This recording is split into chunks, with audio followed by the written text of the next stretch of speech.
নমস্কার। আগেই জানা গিয়েছে এর আগে অপরাধমূলক ঘটনা ঘটাবার পরে মনোজিৎ প্রভাবশালী ছোঁয়া পেয়ে পার পেয়ে গিয়েছে। আর এবার কসবা ল কলেজে গণধর্ষণের ঘটনা ঘটাবার পরে মনোজিৎ আবারও সেই প্রভাবশালীর কাছে গিয়েছিল এবং সেই বিষয়ে যে তথ্য সামনে উঠে আসছে, বুধবার পুলিশের কাছে আরও একটি তথ্য সামনে আসলো। ঘটনার পরের দিন গ্রেপ্তারির 1 ঘন্টা আগে বালিগঞ্জ স্টেশনের কাছে ফান রোডে একজনের সাথে দেখা করেন অভিযুক্ত মনোজিৎ মিশ্র এবং জেব আহমেদ। ওই ব্যক্তি আসলে কে, কী কারণে তার সাথে দেখা করেছিল গণধর্ষণ কাণ্ডের অভিযুক্তরা, এখন সেটাই খতিয়ে দেখছে পুলিশ।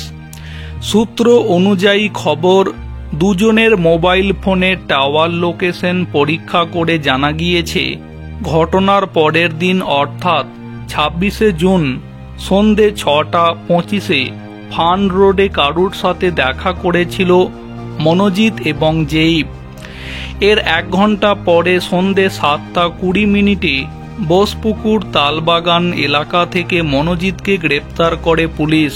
7:35 ওই এলাকা থেকেই গ্রেপ্তার হয় আর এক অভিযুক্ত জেইব।